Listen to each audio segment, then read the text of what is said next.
कोलकाता में ईडी की रेड के खिलाफ दिल्ली में बवाल। टीएमसी सांसदों ने अमित शाह के दफ्तर पर किया विरोध।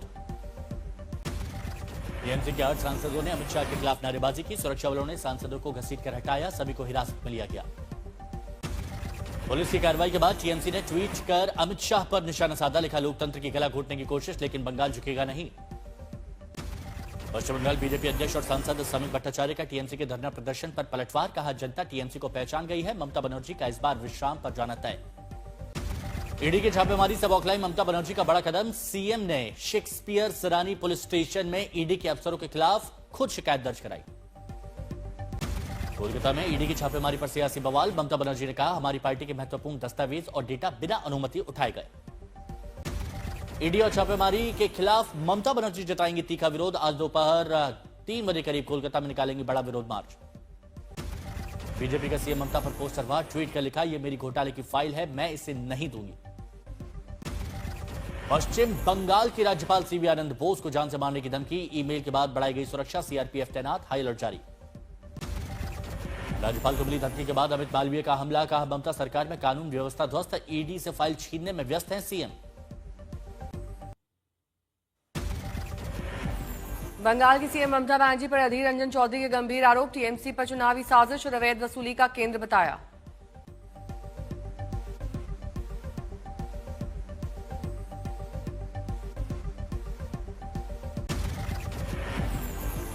संजय सिंह का बीजेपी पर तंज। टीएमसी का ऑफिस लूटना लोकतंत्र नहीं, लूटतंत्र है। ममता से चुनाव नहीं जीत सकते तो खिसियानी बिल्ली खंबा नोचे का काम कर रहे हैं बीजेपी वाले। ईडी की रेड पर अखिलेश यादव ने किया ट्वीट। कहा, बीजेपी बुरी तरह से बंगाल हार रही है और ये रेड पहला प्रमाण है। तुर्कमान गेट पत्थरबाजी के आरोप में अब तक 12 आरोपियों को गिरफ्तार किया गया। सुल्तानपुरी का रहने वाला इमरान गिरफ्तार। सबसे पहले गिरफ्तार शख्स से लगातार पूछताछ जारी। किसके कहने पर पहुंचा था तुर्कमान गेट, पुलिस कर रही है पता लगाने की कोशिश। पुलिस ने 15 लोगों को हिरासत में लिया, उनसे भी पूछताछ हो रही है। जामिया नगर के एक यूट्यूबर इन्फ्लुएंसर से भी पूछताछ। दिल्ली के अलग अलग इलाकों में बीती रात लगातार छापेमारी। जुमे की नमाज के मद्देनजर अमन कमेटी से भी बैठक। दिल्ली विधानसभा का सत्र बढ़ाया गया। बीजेपी करेगी शीश महल सीओजी रिपोर्ट पेश। विपक्ष सत्ताधारी के बीच तेज बहस की तैयारी। बीजेपी ने आम आदमी पार्टी नेता आतिशी से माफी की मांग की। गुरु तेग बहादुर पर कथित टिप्पणी को लेकर सदन में सियासी विवाद। आम आदमी पार्टी ने बीजेपी पर लगाया आरोप। कहा, कपिल मिश्रा ने आतिशी का वीडियो तोड़ मरोड़ कर फैलाया। सदन में बहस जारी। कपिल मिश्रा ने आतिशी के खिलाफ सख्त कार्रवाई की मांग की। आपने बीजेपी की सदस्यता समाप्ति की अपील को खारिज कर पलटवार किया। प्रदूषण पर चर्चा के लिए विपक्ष को न्योता। दिल्ली के पर्यावरण मंत्री ने विपक्षी दल को सदन में शामिल होकर बहस में भाग लेने का न्योता दिया।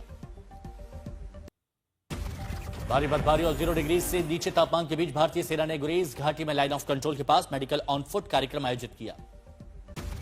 इस पहल के तहत सेना की मेडिकल टीमों ने घर घर जाकर मरीजों की जांच की और मौके पर ही जरूरी दवाएं दी। स्थानीय लोगों ने सेना को जवानों की जमकर तारीफ की। बांदीपुरा में भारी बर्फबारी के बाद बिछी बर्फ की मोटी सफेद चादर। बर्फीली पिचों पर क्रिकेट खेलते नजर आए क्रिकेट प्रेमी। डल झील भी जम गई।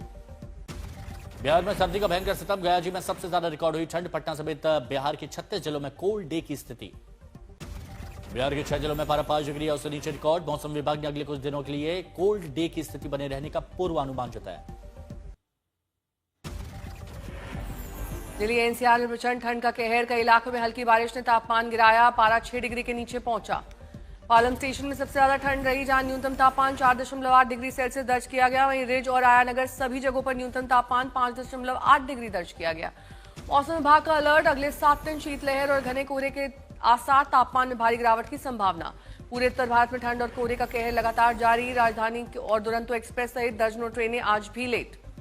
दिल्ली एनसीआर के कई इलाकों में छाया घना कोहरा। विजिबिलिटी बेहद कम होने के कारण वाहन चालकों को करना पड़ रहा है दिक्कतों का सामना। चंडीगढ़ में भी कोहरे और ठंड का जबरदस्त कहर। तापमान 4 डिग्री के आसपास। कोहरे और ठंड ने वाहन चालकों के साथ साथ स्थानीय लोगों की बढ़ाई मुश्किल। ठंड और कोहरे का असर ट्रेन संचालन पर। कई ट्रेनें लेट चलने के कारण यात्रियों को करना पड़ रहा है मुश्किलों का सामना। स्टेशन पर लगी यात्रियों की भारी भीड़। यूपी के रैया में ठंड का सितम। ठंड से बचाव के लिए लोग ले रहे हैं अलाव का सहारा। समूचे उत्तर भारत के साथ यूपी में कड़ाके की ठंड। संगम नगरी प्रयागराज में शीतलहर का कहर। मौसम विभाग द्वारा जारी शीतलहर और बढ़ती ठंड की चेतावनी को देखते हुए रांची के सभी स्कूल 10 जनवरी तक बंद। झारखंड पेरेंट्स एसोसिएशन ने किया फैसले का स्वागत। लद्दाख में ठंड और शीतलहर का प्रकोप लगातार जारी है। चारों तरफ दिखी बर्फ की चादर। कश्मीर में बर्फबारी के बाद मौसम हुआ सुहाना। बर्फबारी की वजह से तापमान में -5 डिग्री गिरावट। कश्मीर की घाटी में सर्दी के सितम। बर्फबारी के बाद कई इलाकों में यातायात बाधित। चल रहा बर्फ हटाने का काम। अनंतनाग में भीषण ठंड से बुरा हाल। कई छोटी झील और झरने जम गए। पर्यटकों के लिए एडवाइजरी जारी। बढ़ती ठंड के बीच कश्मीर में पारंपरिक कांगड़ी की बड़ी डिमांड। जो विकर की टोकरी में रखे मिट्टी के बर्तन में जलते कोयले या राख से शरीर को देता है गर्मी। सर्दी के सीजन में कश्मीर की सांस्कृतिक पहचान पारंपरिक फिरन की बिक्री भी तेजी हुई और कई डिजाइनों में उपलब्ध है। दिल्ली में कड़ाके की ठंड। न्यूनतम तापमान 5.8 डिग्री दर्ज। यूपी, हरियाणा, पंजाब समेत कई राज्यों में मौसम विभाग ने अलर्ट जारी किया। शिमला में कड़ाके की ठंड से बुरा हाल। बीते करीब 3 महीने से ड्राई स्पेल की परेशानी बढ़ गई है। झांसी में ठंड और कोहरे का डबल अटैक। घने कोहरे ने सुबह सुबह कोहरे में विजिबिलिटी को शून्य किया। विकास नगर में बर्फीली हवाओं ने बढ़ाई सर्दी। ठंड से बचाव के लिए लोग अलाव का सहारा ले रहे हैं। में श्री माता वैष्णो देवी मेडिकल एक्सीलेंस की मान्यता रद्द होने के बाद विद्यार्थी मायूस। नए कॉलेज में एडमिशन होने की ताक कर रहे थे। उत्तर प्रदेश के प्रयागराज में भूमाफिया का आतंक। जमीन खाली करने के लिए दुकान में घुस के जान से मारने की कोशिश।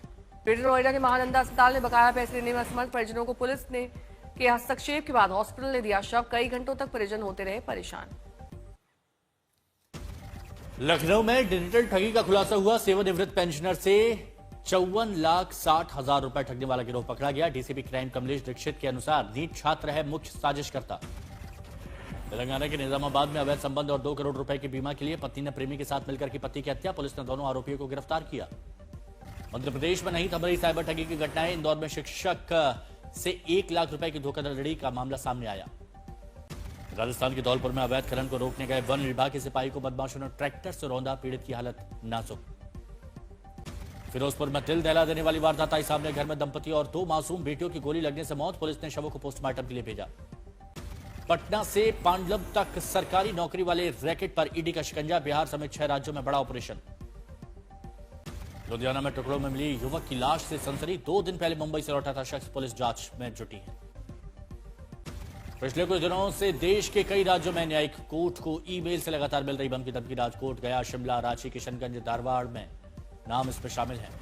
अहमदाबाद रेलवे स्टेशन पर आरपीएफ जवान की समझदारी से बची महिला की जान। चलती ट्रेन में चढ़ने की कोशिश करते फिसला था महिला का पैर।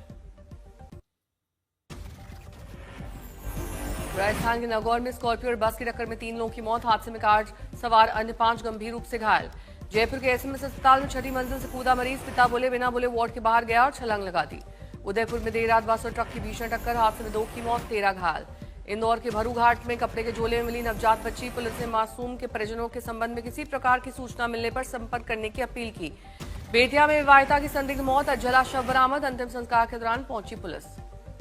रोहतास में एक मकान निर्माण के दौरान हाई वोल्टेज तार की चपेट में आने से 2 मजदूर गंभीर रूप से झुलसे। त्रिपुरा सीमा पर करोड़ों की नशीली सिरप जब्त। सेल्स टैक्स विभाग की सतर्कता से तस्करी नाकाम। सहारनपुर में मोमोज की रेहड़ी पर विवाद बना खूनी संघर्ष। फायरिंग से दहशत, कई लोग घायल। पुलिस कार्रवाई में जुटी। सहरसा में अवैध रूप से चल रहे देह व्यापार की मंडी में छापेमारी। बालिग नाबालिग 15 लड़कियों का रेस्क्यू।